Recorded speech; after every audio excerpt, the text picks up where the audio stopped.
In 2010, South Korea experienced a particularly cold winter.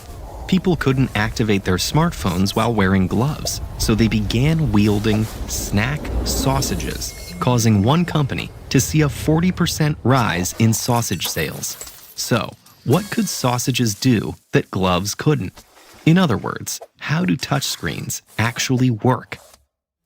In 1965, the first ever touchscreen was invented to help British air traffic controllers efficiently update flight plans.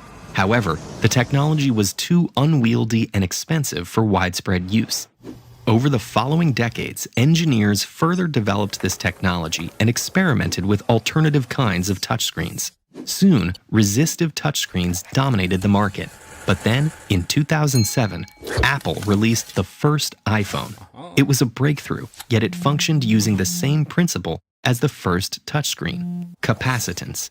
Nowadays, capacitive and resistive touchscreens are two of the most common types. Both use an external input to complete their electric circuits.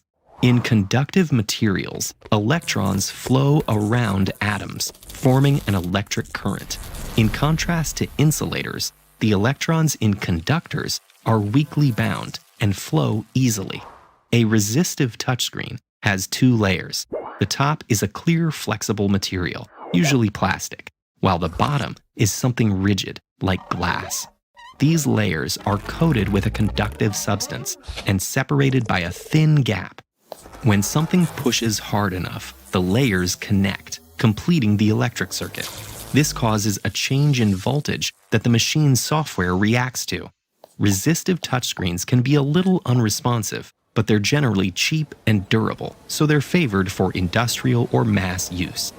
A vast majority of the touchscreens produced in 2007 were resistive, but in the years following the iPhone's release, most became capacitive. Individual models vary, but smartphone touchscreens today typically consist of a protective, insulating glass exterior and an LCD screen at the bottom that produces the images you see. Between the glass exterior and the LCD screen are several sheets. One is lined with rows of a transparent conductive material that carry an alternating electric current. A thin insulating layer separates these conductive lines from others that are arranged as columns. One on top of the other, the lines form a grid. The points where they intersect are called nodes. The phone's battery draws electrons along the first layer of lines, and some electrons accumulate at every node, creating a small electric field.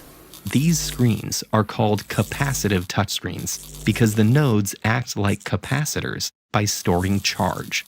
They're generally easier to use than resistive touchscreens because they interact directly with your finger without the application of force.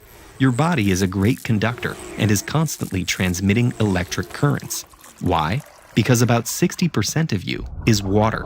Now, while chemically pure water is an insulator, most water is impure. The water inside you is loaded with ions, atoms or molecules that have a net electrical charge. So when you click on an app, your finger functions like a third electrical line. It interacts with the existing electric field, which induces a weak electric current that travels through your finger and eventually back into the phone. This changes the amount of charge at the affected nodes. And voltage measurements along the second layer of lines tell the phone's microprocessor which part of the screen is being touched. However, if you try using a smartphone while your hands are wet or gloved, you'll probably have some trouble. Both interrupt the electrical connection between your finger and phone. If water is splashed across the screen, it might trigger many underlying nodes, and the phone could act like you've touched it in multiple places at once. On the other hand, gloves are insulators, so the charge has nowhere to go. Meanwhile, objects that conduct electricity about as well as your finger, like banana peels and certain processed meats, can all activate the screen. Knowledge that can come in clutch when you're in a pickle. Another new technology that feels like it was lifted from the pages of a sci-fi novel is the self-driving car. How does it work? Explore how smart eyes help cars see with this video. Or learn how so much information can fit onto a tiny hard drive with this video.